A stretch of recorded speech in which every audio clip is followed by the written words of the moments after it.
Hi, everybody. Thank you so much for joining us this evening as we take this virtual journey through Botswana. We're very excited that you're here with us tonight and cannot wait to share all of the amazing things that this incredible country has to offer. So hopefully you've got a delicious drink in hand. Cheers to that. And we are ready to start taking you through. So I'm Liz Loftus. I am one of the private travel designers here at Alluring Africa, and I am accompanied by Michann. I'm the Director of Operations. And we wanted to share a little bit about Alluring Africa, who we are. Alluring Africa's purpose is to create rich and meaningful connections, and the way that we do that is by enhancing lives through travel with a purpose. We create custom luxury safaris designed to support the properties in Africa that are doing it right, meaning supporting the wildlife, the people, and the environments in which they operate. So basically, we create dreams while saving the planet at the same time. It's like a dream job. We have one of the most thorough vetting processes, and that includes reviewing our suppliers' focus on sustainability, the initiatives that they're working on. We review their liability coverage, their emergency procedures. We also have relationships going back decades, and that stems from our founder and CEO, Sunit. He was born and raised in Kenya, and his family started one of the first photographic safari companies in Kenya. We are also innovative industry pioneers. Sunit has started Safari Pros, which is an organization of some of our main competitors across North America.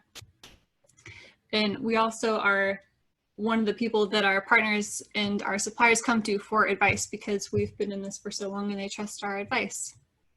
We offer the widest range of insurance options from the main players in that space as well as their top plans. And we focus on the best price and the best options for the specific trip that you're going on to make sure we really provide you with the best option for your trip. So basically, we're here, we know Africa, we know the people in Africa, and we are going to make sure that not only is your trip protected, but it's the trip that you've been dreaming about your entire life. Yep.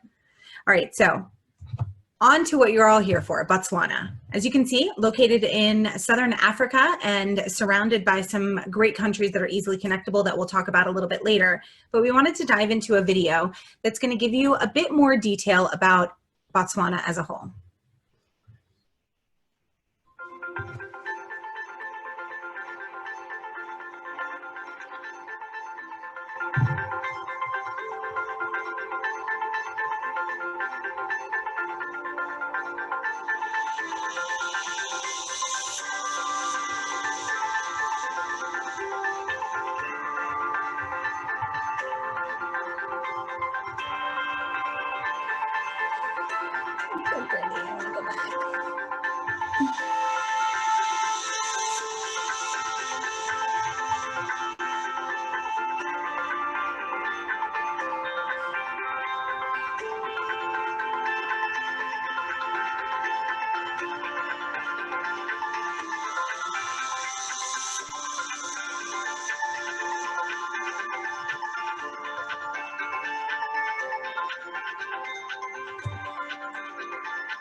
As you can see by the video, Botswana has not only a variety of wildlife, landscapes, accommodations, food, experiences, memories. It truly is a destination that has everything for everyone.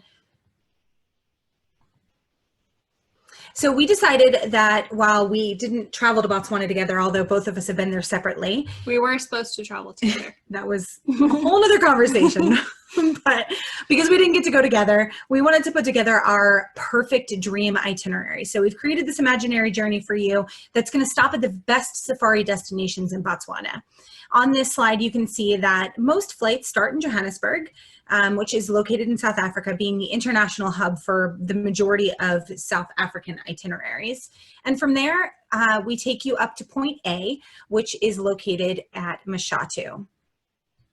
I'm going to let Michann take over and tell you all about the wonderful things that Mashatu has to offer. To explain briefly why we start in South Africa and move to Botswana, the flight from South Africa into Joburg into Mashatu is very easy to combine the countries because you fly into a private airstrip on the Mashatu Reserve.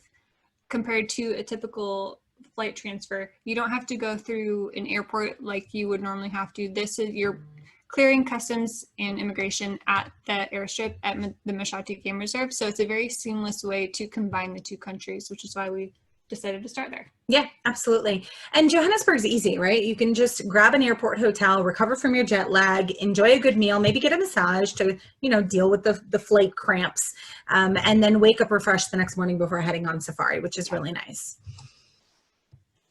Mashatu is a year-round destination. They have a 92% rain-free days. Which may seem like not a big deal, but it rains quite a bit in Africa, and there's a heavy rainy season, and that can really affect how your day goes when you're on safari, your viewing capabilities, where the animals might be, because I don't know about you, but I tend to shelter when it's raining. So 92% is a pretty amazing percentage. Mashatu is a 29,000 hectare game reserve, making it one of the largest privately held reserves in Southern Africa. You can off-road, night drive, in addition to other activities like biking, walking, horseback riding. They have photographic hides. This is the perfect destination for a really adventurous safari goer. It's home to one of the largest herds of free roaming elephant on private land in Africa. They have unfenced borders so the animals can roam where they please. They have some of the finest predator viewing in Southern Africa, with daily sightings of cheetah, lion, hyena, blackback jackal, and African wildcat. These are species that you don't see. You don't see in normal places. At all in other places. This is a special aspect of Mashatu. So this is a little bit of a video highlighting from one of the properties that we love in Mashatu, because it's on Mashatu. And here you can see images from the photographic hide, fantastic wildlife and birding destination. I mean, it's truly a spectacular destination that unfortunately doesn't get as much traction, but maybe fortunately for you in that you're not going to see a whole lot of people, and it's going to feel like a really exclusive remote experience where there's an extreme variety of experiences for any kind of person. Oh, look at those cheetah. They're so cute. The landscapes are incredible. These beautiful euphorbia trees surround the property. And Mashatu is known as the land of giants. It's a name earned from the resident Mashatu or Nyala berry tree, which is this enormous evergreen found along the rivers. It provides refuge, shade, and food to many of the local species. In addition to that, the world's tallest mammal, the giraffe, the world's largest antelope, which is the eland, the world's largest bird, the ostrich, and the heaviest flying bird, the Kori bustard, are all part of the game drive experience at Mashatu. All about the big ones. And king of beasts, the lion, and the iconic baobab tree. These are Africa's big 7 land-based giants. Mashatu is also phenomenal for birding. This is the lilac-breasted roller. It has 8 different colors displayed in its plumage, and it's also Africa's national bird. I feel like every time I go on safari, everyone's trying to catch a photograph of this bird because the colors, and then to see it in flight, absolutely. I'm not a birder, but this bird I will always photograph. I came back and I asked my dad if he'd paint me a picture of this bird because it's so beautiful. It is, truly. This is Mashatu in February. It's called the yellow season, but the flowers are stunning. This is unlike anything that I've seen anywhere. Well, one of our partners here who will send us photos when she's there in February, and it's like with the wildflowers blooming. I mean, it makes me want to go there in February, which, believe it or not, is considered to be off season. So I'm dying to go in off season. Yeah, right. Better pricing too. This is the photographic hide. If you've ever seen, we talk about the close-up pictures of the elephant's toenails or like this lion's face, just really an intimate close-up. It's like a sunken shipping container. Yeah, exactly. But it's outfitted to have everything that you could possibly need. So it's got a little fridge and a cooler in there, and you've got sandbags if you're a photographer. And sometimes they have photography, like most of the guides are trained in photography. So if you're really not sure what to do with that $2,000 camera you just bought because you're going on safari, they'll teach you everything that you need to know about the aperture and the lighting and the twists and the lenses and all that jazz. I'm not a photographer, but they'll teach you how to do it so that your photographs will look like they are professional quality. But I think the beautiful thing is too, that perspective is not one that you'll get sitting in a vehicle. This is, you are on eye level with the animals, which I think makes it so much more special. And I mean, how incredible to be looking at a lion at eye level. I mean, I got goosebumps even thinking about it, you know? That's a good point about the guides. Yeah. If a guide ever offers to take your picture, say yes. Because so many of them are trained photographers. It's like my favorite picture. All the Always, so always. So 3 members of the Big Five live at Mashatu, which are the leopard, the lion, and the elephant. And there's also a lot of lesser known species, such as the aardwolf, which is on the left. The babies are adorable. So cute. Look at that guy in the top left. And then the bat-eared fox on the right. These are species that you won't see in other parts of Botswana, so it's a really special place. It's phenomenal for cheetah. Oh, I love them. They're so cute. If you've been to Africa, share with us what your favorite African animal is, because we have a funny story for later on about mine that I'll share with you. Oh, this is a really unique thing that you can do here with the horseback riding. So yeah. Even if you are, like, there's certain places that that cater more towards the, go back to the babies. Okay, there's more babies for you. So if you're really an avid or seasoned horseback rider, there are safaris that you can take through Botswana where you are literally on horseback, riding through the Delta, riding through various parts of Africa. But even if you are not a seasoned, super seasoned horseback rider, you can definitely still have this kind of experience, which I think is pretty cool. And it's a completely different experience because when you're on a horse, you don't have that thrum of the vehicle underneath you. Instead, it's just the quiet, and you hear the breath of the horse and the breath of the animals, and it's a completely different experience. Walking safaris are phenomenal because they get you up close and personal to the things that you would probably drive past otherwise. Yeah, like why a hyena's poop is white. And how the elephant or how the trees talk to each other, which I think is actually pretty fascinating. Me too. Stargazing, that is the best part of being out in the middle of nowhere. No light pollution, you really do just get to appreciate the night sky. There's nothing like it, truly. Speaking of nothing like it, Mashatu Euphorbia Villas is their brand new 5-star camp that opens, it was supposed to be June of 2020, which probably will be delayed a little bit. Maybe a touch. But it's coming, it's beautiful. This is the first 5-star property at Mashatu Game Reserve. So we're really excited. Yeah, it's going to be very intimate, very exclusive. You're talking about 4 guests per vehicle, only 8 rooms in the entire property. So you're really going to feel connected to the bush, but also in just this exclusive experience. You can see it's surrounded by these beautiful euphorbia trees. It also utilizes solar power along with the state-of-the-art water treatment and recycling systems. Solar power. I mean, that's such a cool, I think what makes Botswana so unique is the impact and the footprint that they leave on the environment. The government does an incredible job of making sure that, even the trash has to be hauled out and then taken by boat. So you really get an idea of just how impactful your footprint, your carbon footprint is. And these camps in the middle of nowhere are doing it on solar power. They've got water refiltration systems. It's truly, and it's 5-star luxury where you've got a meal that you would never even believe was possible. I mean, and look at that shower. It's pretty cool to be cutting edge in the middle of nowhere. In the middle of nowhere, yeah. So this is the time that if you've got any questions, I've seen some things people commenting about, their times in Tanzania, and yeah, definitely share the photo with us. So if there's any questions about Mashatu specifically or anything up to this point as we've been, and thanks again for hanging in there with us. Thank you. Of course, we'll always answer questions at the end. So if nothing's coming through, we're going to move on to our next destination, which is the Kalahari, something not as visited, probably similar to Mashatu. It is a 5 million hectare reserve, and it's actually the largest conservation area in the country and also one of the largest in the world. If you see on the left where the name Botswana is on that map, that green area surrounding the word Botswana, that fills the entire central area of is just the Kalahari. It's massive. Yeah, it is. So a little bit about it. I'm going to play this video for you real quick. Hopefully we don't have any issues because this seems to be what kicked us last time.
We can't talk over the sound, so I just want to share a couple things about the Kalahari, which makes it so different than any other place.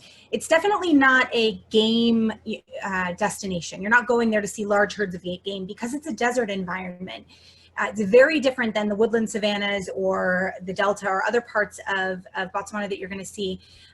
So you will see game, just not you will. big herds. You're right, because the environment doesn't have the capacity to support the larger herds. So there are game there, or there is game there, and some really unique game at that, like that you won't see in other places of Botswana, like the bat-eared fox, brown hyena. It's also home to the black-maned lions. But I think what makes it so special too is that it has this very unique, that there is an opportunity to have a unique cultural interaction where you don't really get that in Botswana. They're the best, you've obviously got your guides and the staff in the camps that we definitely recommend hanging out with and learning from because they're usually locals. Every time. Yeah, but the Bushmen are this ancient tribe, and you can have this very unique interactive experience with them. It's hard to your point of not having a cultural experience in Botswana. It's because the places that these camps in are incredibly remote to the point where there are no roads. So there's not a lot of people living near the camps that we would normally send people to. Right. Kalahari is an exception, and it's a rare exception in this country. Yeah, absolutely. Good point. So these images that you're seeing are some springbok, but this is definitely the green season of the Kalahari. And you can see in this next image, this is this must be winter, right? Because the color of the landscape is definitely more dry and more dark and that sort of thing. Opportunity to see some honey badgers. Hopefully, if you're lucky, they are definitely an elusive creature and very aggressive. So there's some pretty funny videos about honey badgers out floating about. Some aardwolf, some really unique birding that you can experience. And that brings us to our preferred property, Kalahari Plains, in the Kalahari.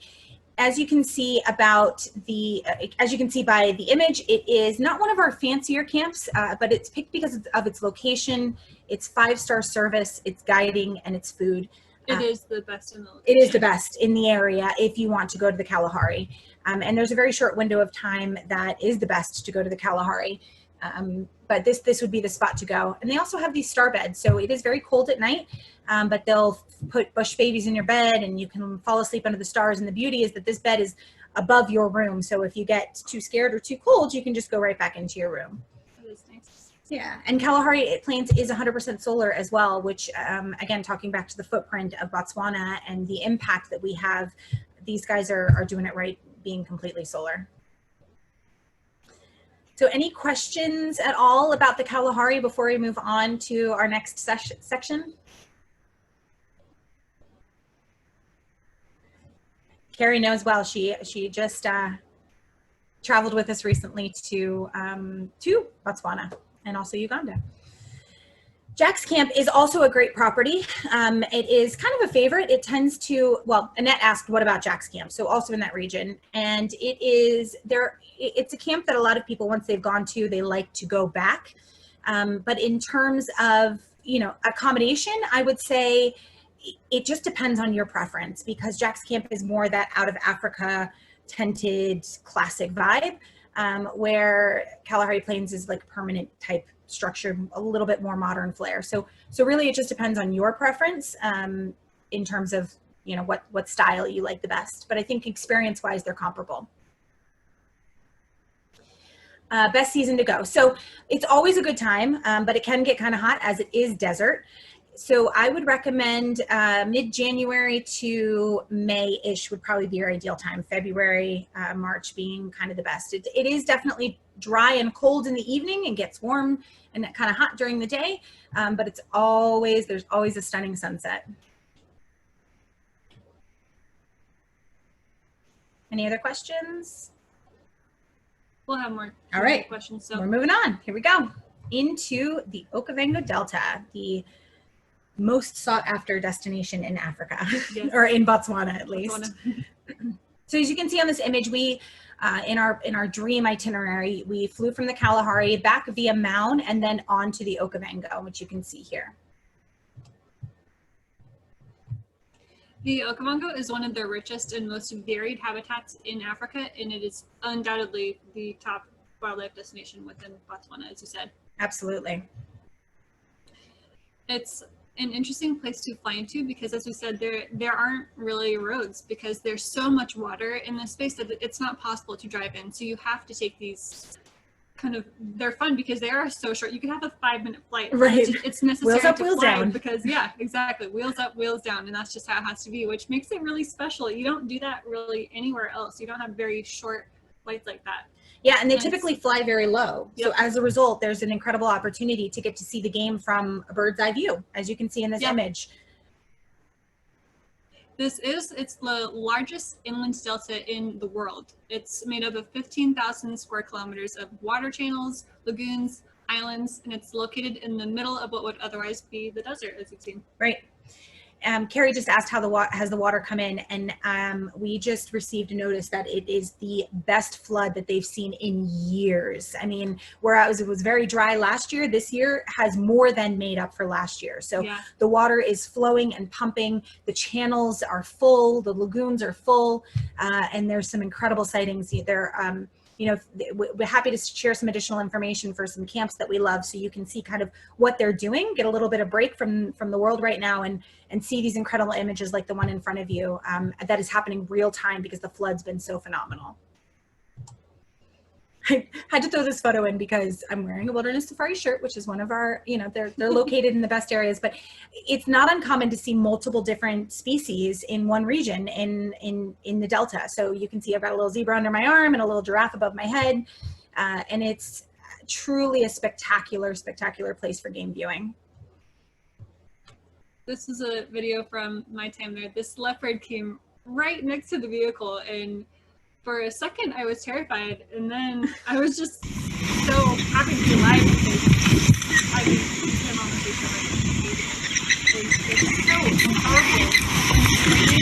To kill, they'll clamp on, and they just will drag this huge antelope or whatever it is for miles. They're so strong, and to have something so strong right next to you is so close, right? Amazing. They don't even. It's almost like they're so accustomed to the vehicles and the respect that the guides show for the animals that they're not afraid of you. They're not worried about you. They're just, you know, trotting about their regular life. And you as a human who's never seen a wild animal like that close, it can be a little intimidating. They explained it to me, the guides did, that when you're in a vehicle, the animals see every person as well as the vehicle as a singular unit. So they don't like narrow in on you and say, I'm going for that one. They see you as this big intimidating thing that's not intimidating, but just one big unit, a lot bigger than them, and they're so used that's to probably never bothered them before, right? Exactly. So like, well, we'll just leave it alone. Doesn't hurt us. We can't eat it. Moving on.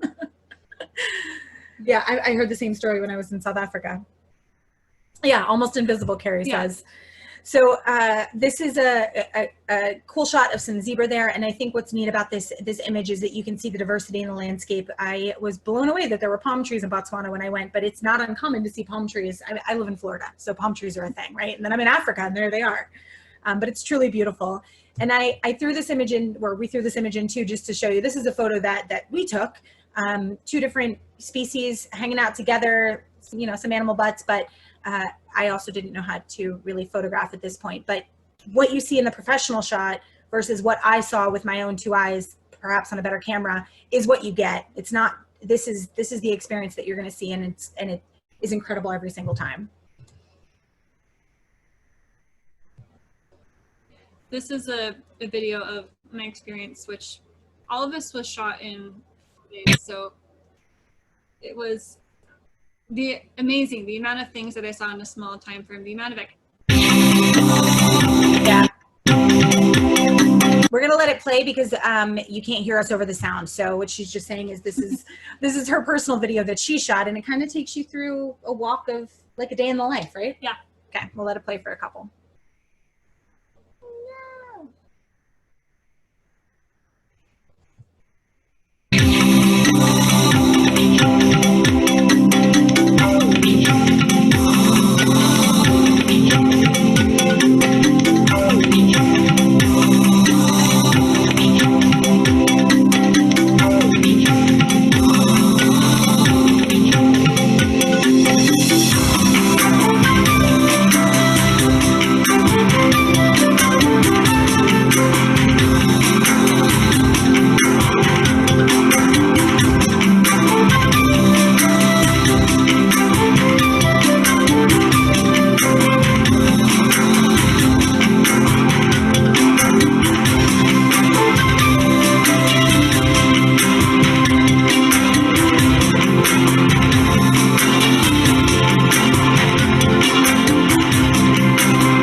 So when I mentioned earlier, what's your favorite animal? Michann was showing this video to me earlier, and she showed me the hyenas, and I was like, oh my God, they're my favorite. How lucky are you that you got to like see these babies? And then she showed me how it was like touching the vehicle, and I was like, oh, I'm so jealous. I'm like, don't touch them, don't touch them. Like, they were that close, but so amazing. I have to respect the wildlife.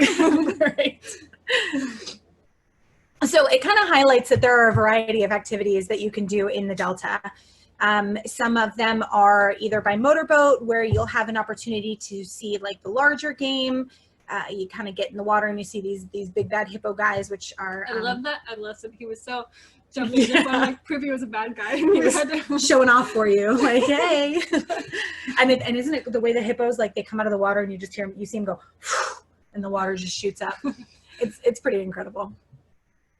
Oh my God, baby hyena den carry. I'm so jelly. They're my favorite. They're so awkward. They're like so underrated, but they're actually at the apex. So beyond the motorboats experiences that you can have, you can also do mokoro rides, which are, as you can see from this, it's a beautiful landscape, and you don't have the loud thrum of the engines of the vehicle or the motorized boat. Instead, you are in this tiny little dugout canoe where you have your guide, your polar, who is going along and taking you through the channels of the Delta. So we got Michann over here, and then me with my necklace. My guide actually plucked that lily out of the water and bent it in such a way that he was able to create a necklace for me. So, little special That's touches so that the guides do for you that make you feel like family, when you leave. So this is a quick video, which I did not pause the sound, so I'm just going to give you some feedback on it. Sitatunga are an antelope that is typically pretty rare to see in Africa, except when you're in the Delta. So it's a water-developed antelope that is been basically evolved to run faster in water than on land. And so here I am in my mokoro ride, and I'm just cruising along, and you can see these guys in the distance running. So I'm going to play this one for you real quick. I don't know if you can hear me.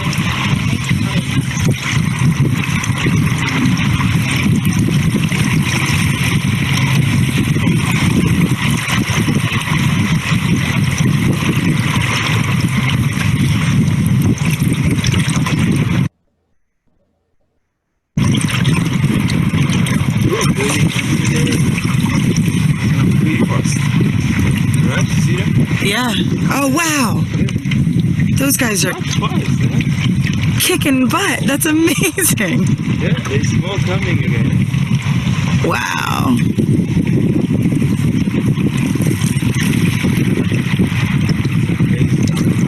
They go so fast. So I know it's a little hard to see, but obviously you could see based on my reactions how amazed I was that these guys were just flying across the water. It was pretty incredible. So the sounds too. Oh, the sound, yeah, because it was, you know, you hear the wind and you hear the guy paddling with his his pole, and then you just hear, and they're just like flying across the water. It gives me goosebumps. It's, you know, only an African experience that you can have in the Delta. But it also, when you're on these mokoros, you pay attention to the littler things. Like this, my guide was like, oh, hey, look over there. And I'm telling you, this little green frog was as big as like my thumbnail. I mean, he was so tiny. So you know, of course, Africa is about the big animals, but it's also about the smaller things that you can experience while you're there. In addition to boating, you've got hot air balloon. You can take a hot air balloon ride, only accessible from certain areas. So if that's something that interests you, we can kind of help point you in the right direction. You can take a heli flight where they take you over the Delta and then they stop somewhere beautiful like this and they've got a whole lunch waiting for you. And the Delta is incredible from the bird's eye perspective because beautiful. Just the network of the water channels in the islands. It's stunning. Truly. If you guys have watched any of my webinars, you know that I love creepy crawlies. This is my favorite bug of all time. He's so fuzzy. It lives in Botswana. It's called the giant red velvet mite.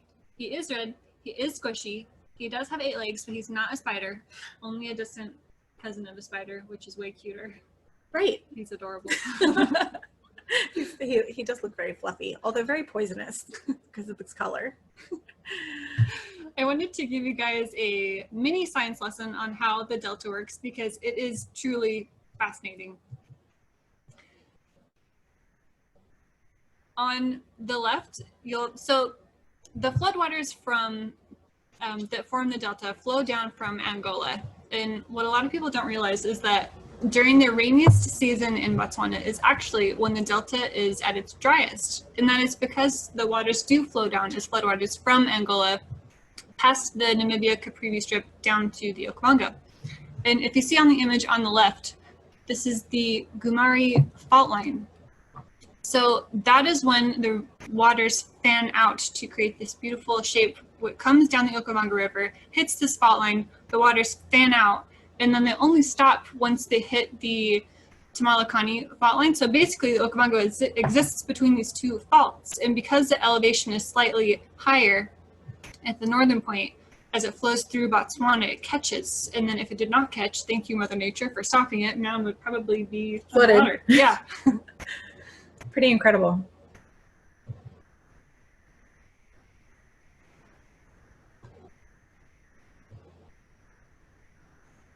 These fault lines are an extension of the East African Rift System, which starts in northern Ethiopia.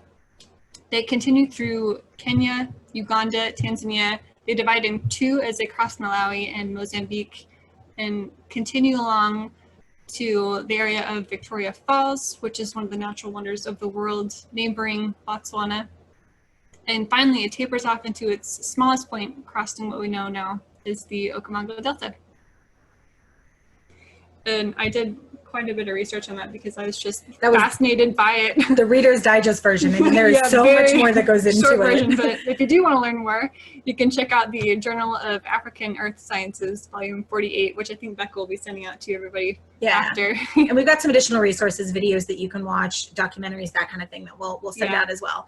But it truly is a fascinating scientific phenomenon that creates this incredible habitat that is so game rich. In the middle of a desert. In the middle of a desert, which makes it totally worth it. So we're going to flip on to our favorite property in the Delta, which is Mambo. If you look back to or if you think back to the map, Chiefs Island was kind of in the center of it. So it's located in kind of the heart of the Delta, which means that it is the ideal spot for game viewing. Right on the northern tip. So like you saw that fan shape, there's an island right in the middle. It's at the northern point. So in terms of it's right at the top where the water comes in. You can't get better for game viewing. Absolutely. It's newly refurbished, just reopened in January of 2018. It's pretty much the same footprint as it was before, but they've kind of upgraded it a bit. And we're going to show you a video a little bit about it. It's nicknamed the Place of Plenty.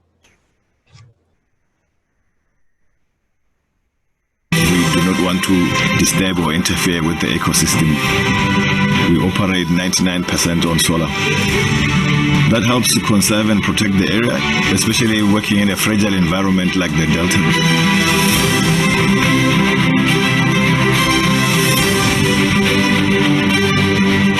We went for double insulated walls to regulate the temperature inside the room. And with the blinds and the sliding doors, allows for more breeze and more sunlight to come in through the room.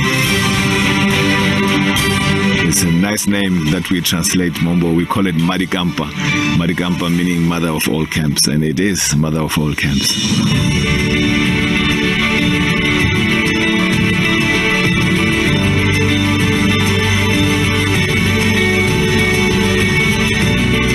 Mombo has got a very diverse area. It provides for everything and a very magical place. And being there, you feel like you connect with the spirit of the people who used to live out there.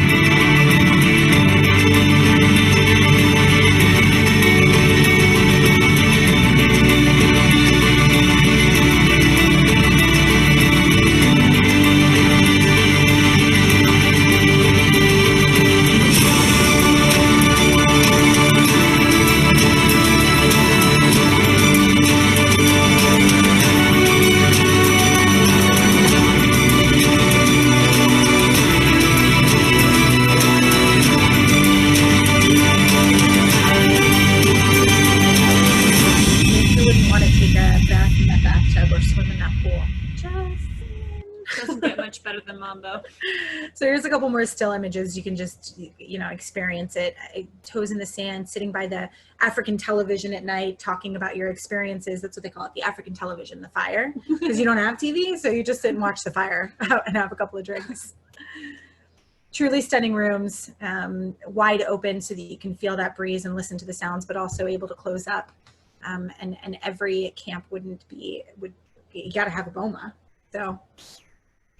All right, so that is our Okavango Delta section. If you have any questions, throw them our direction. Oh, here we go. Best times to visit the Delta, Alan asks. And are there times that they're not so great in terms of game viewing? Have kids semi-restricted by school schedules? Well, the good news is, Alan, that if you have kids with school schedules, you are in the perfect time, because our summer is considered to be their peak, which is June-ish until August-ish, right? So it's their winter, our summer. The floods have come in after the rainy season. The water is full, and it's truly a spectacular time to go. There's not a bad time to go, but it really just depends on the experiences that you're looking for. As you mentioned, as we talked about with Mashatu, February with the wildflowers and the babies is also a fabulous time. November is a good time to go as well. That's a huge benefit of the off season is babies of every species. They're so cute and so adorable and everywhere. Yeah, it's so true.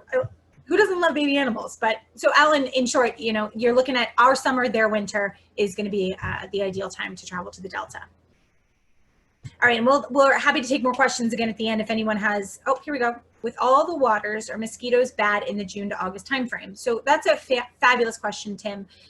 It is actually not as bad as you would expect, because again, it is their winter. So it's not as moist, it's not as humid. Yes, there are bugs in Africa, and yes, there can be mosquitoes. We took malaria medication, but I don't remember ever being bit. Bothered by mosquitoes. Yeah. We took preventative measures, but I don't remember it being an issue. Yeah, same. I don't remember. That's not just because I like bugs. I really don't actually remember being a problem.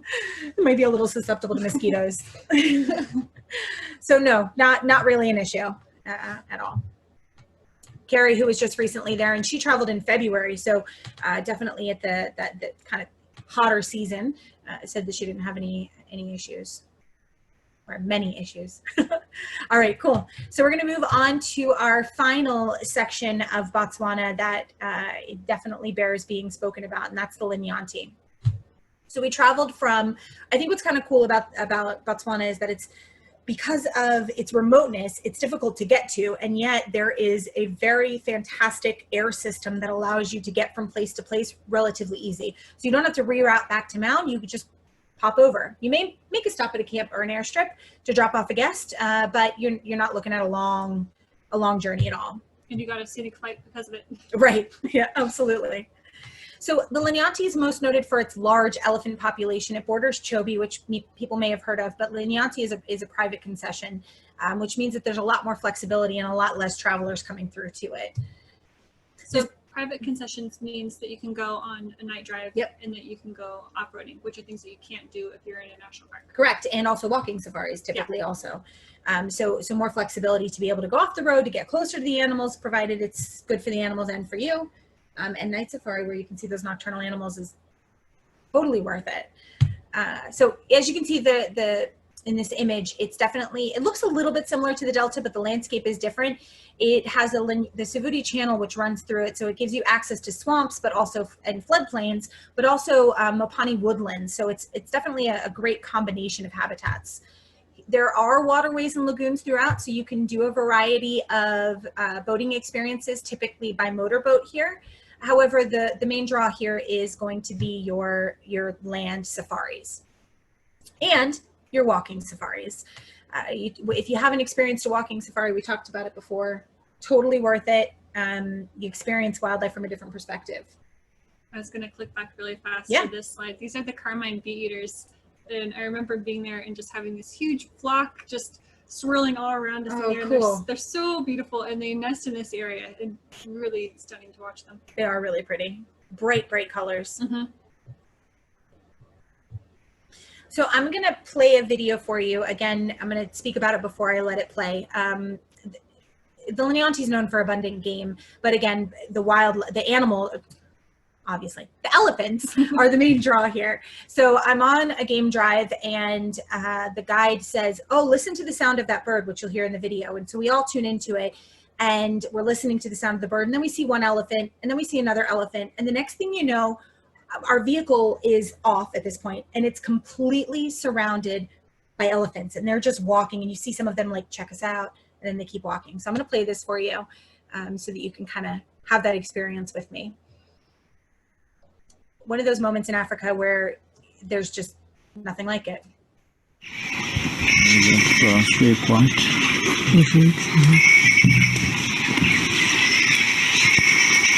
They've been disturbed by something.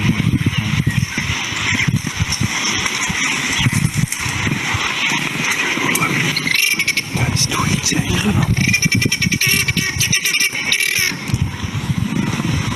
Bird was mad.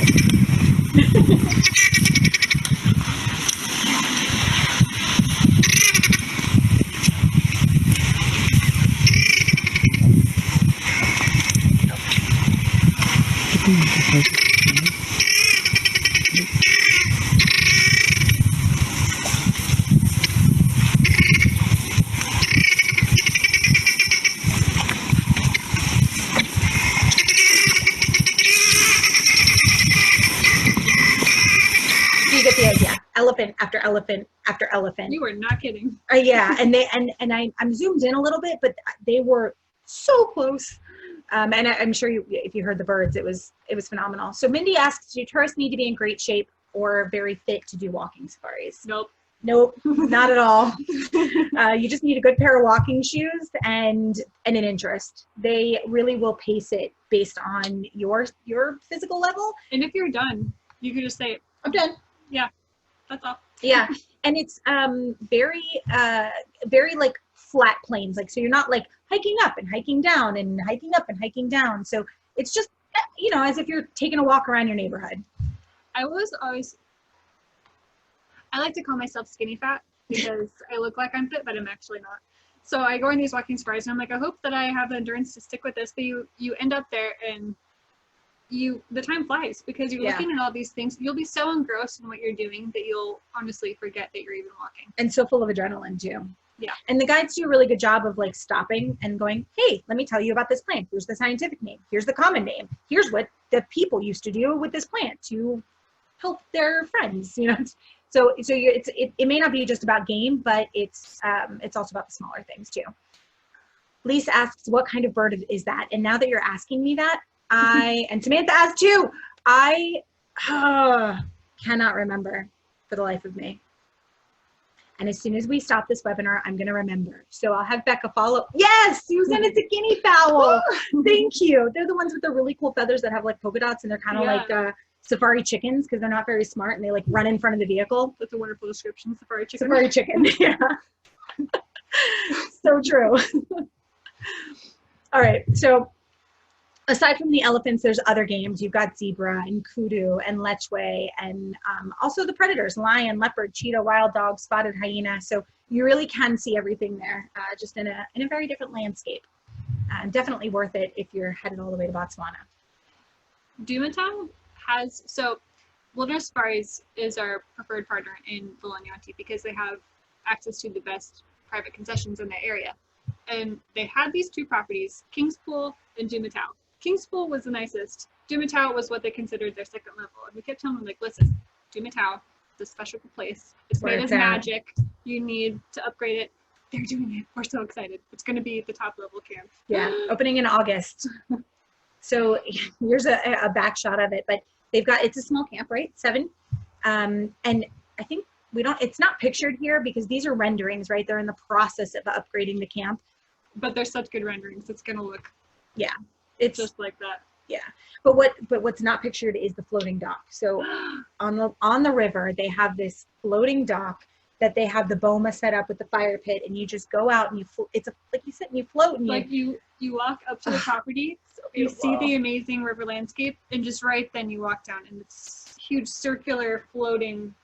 It's amazing. Paradise. I want one in my backyard, but I don't have any water. All right. So that's it, guys.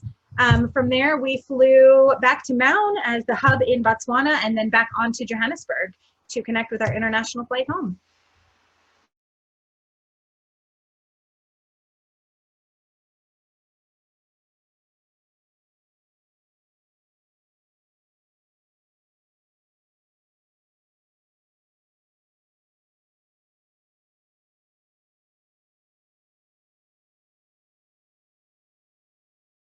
Yeah, absolutely. If you don't want to go to Botswana, which is considered to be the most expensive safari destination, then you can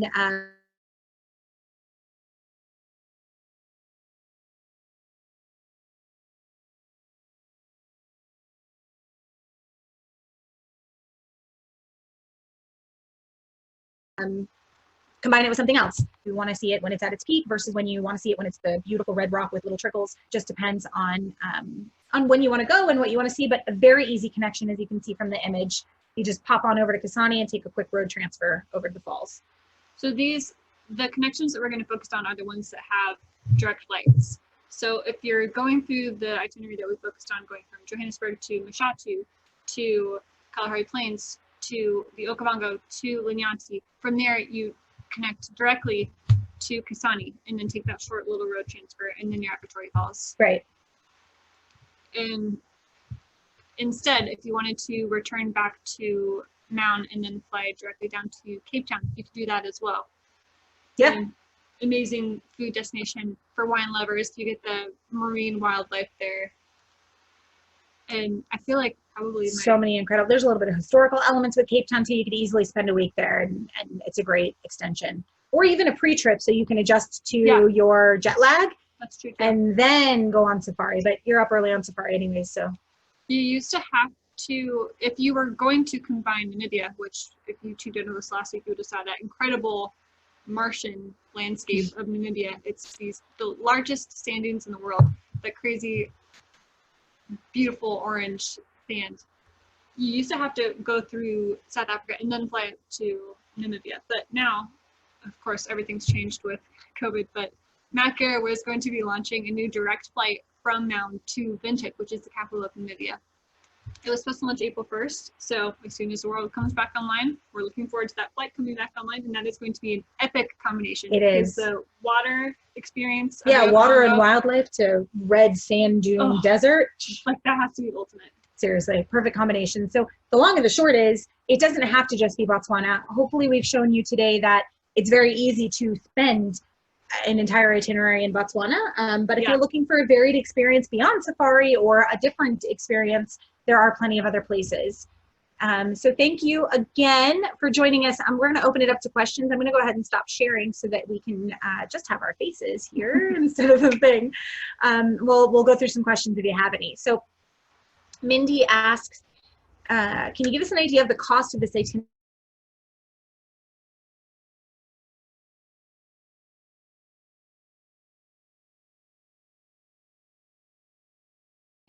So the cost is a vary, how many people are going, that kind of thing. But in Botswana, in peak season, you can figure that you're going to probably spend at a minimum 1,000 per person per night, all the way up to, what's Mambo, like 3,800 per person per night in peak season now. So Botswana is definitely considered to be the most expensive safari destination. There are ways to ship that, but or traveling in off season, depending on what your budget is. And that's because of again, it's incredibly remote, probably one of the most remote locations you can go to. And it does come into a higher price point, but worth it, honestly. Yeah, and the government does an incredible job about limiting how many camps are allowed on each concession and how many vehicles can be out. Very exclusive. Very exclusive. So as a result, because the government is so committed to conservation and sustaining the landscape, there isn't a plethora of options in terms of camps. So it has to be a little bit more exclusive in terms of the cost. But in terms of the length of the itinerary, if you were to walk through our exact itinerary, you're looking at 1 night Johannesburg, and then we usually recommend a minimum of 3 nights at each destination that you go to on safari, because 2 nights is just too short. You get there, you only have 1 full day on safari. So if you stay for at least 3, then you get 2 full nights on safari. You can, of course, stay maybe 4 or 5, depending on your preference and what activities you're the most interested in. But yeah, like Carrie said, 3 is really the ideal number. So, otherwise you'll feel like you're unpacking every other day. Exactly. So 3, 6, 9, 10, 11, 12, 13. That would be a 13-night itinerary if you counted an overnight in Johannesburg on arrival. 15 nights if you want to add 2 nights in Vic Falls at the end. Annette, thank you. Fantastic job. I love your enthusiasm. I learned so much. I was not familiar with Dumatau, and now it's on my radar. Amen, Annette. It needs to be on your radar. I've been there, and it's still on my radar. Right. And we haven't even seen it since the refurb, which isn't done yet, but it was our favorite before then. Yeah. So, any other questions? What's your favorite place in Botswana? Becca, why do you ask such tough questions? I mean, the Okavango. You can't beat the Okavango Delta. Yeah. Yeah, but like okay, I have an answer. It's Boombara Plains, which is right at the east side of where the fan comes out for the Okavango. It's one of the only permanent water camps. I love it because, first of all, it's one of the most beautiful properties you've seen in your entire life. It's pretty stunning. The rooms are huge. You can also, it's the only property in the Okavango at the luxury level that you can do the hot air balloon ride from.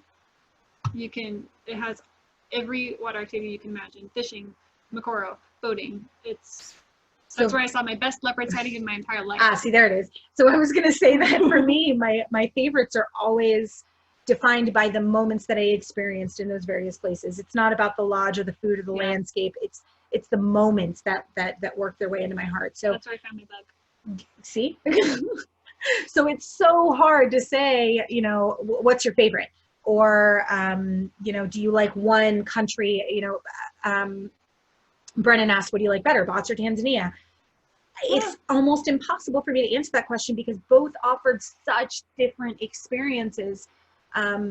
Look, you can find a fabulous camp that serves fabulous food and has a fabulous guide anywhere in Africa. You really can. And if you're traveling at the right time of year, you're going to have fabulous game viewing. What sets it apart is those moments when you're in a vehicle and you spend 20 minutes watching a baby elephant who's been protected by the herd, but then gets curious and then taps the edge of the vehicle, and then the mama elephant gets mad and gets the baby back. Those are the moments that define Africa and the favorites. That sets apart the Okavango for me.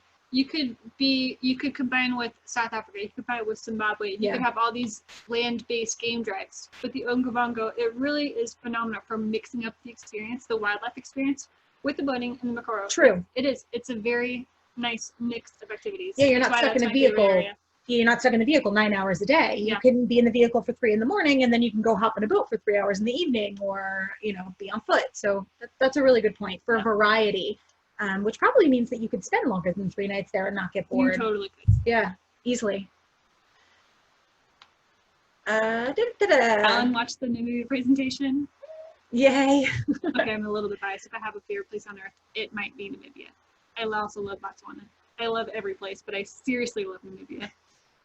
So in addition, Alan asked, in addition to bots, would you say Namibia or SA Kruger safari would be better? So in Botswana, you're going to get a very wild safari experience. It's going to feel very remote, very exclusive, very up close and personal.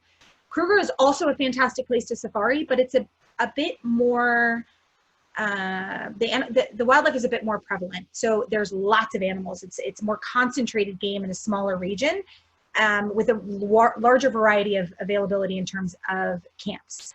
I would start in Kruger and end in Bots because you're going to kind of see everything that you want to see in Kruger, likely, and then go to Bots and have to work a little bit for it in a completely different environment. And I'm on the other side. I can see what you're saying because South Africa, especially Kruger, is phenomenal for game viewing. Yeah. It's almost like, can it be too good? If there could be a too good, which that's debatable, that is Sabi Sand. I mean, truly.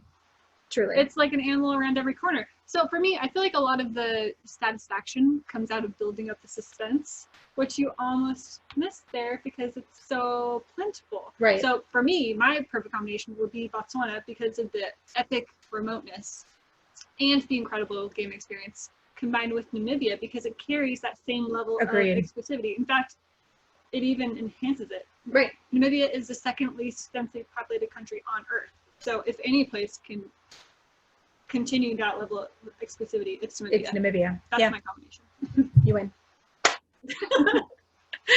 All right. So as a first-time safari goer, Rachel asks, what great place would you recommend as a good first-time safari, keeping a bit of the budget in mind? So maybe not for luxury, but good game. Great question. It depends on when you go. I know I keep saying that a lot, broken record, but it's true. It really just depends on what time frame works the best for you and what your budget is. And in that sense, maybe the Sabi Sands is perfect. Yeah, I mean, Rachel, seriously, in my head, I think Kenya, Tanzania, Zimbabwe, South Africa. So I think of a lot of options. And that's because it's the whole country. There's so many options within a country. So many different regions, so many national parks, right? So it depends on who you are and who you're traveling with and when you want to go. And do you like to be in a car, or are you more comfortable flying? Or are you even open to making small flights? All of those little things that are the most important to you.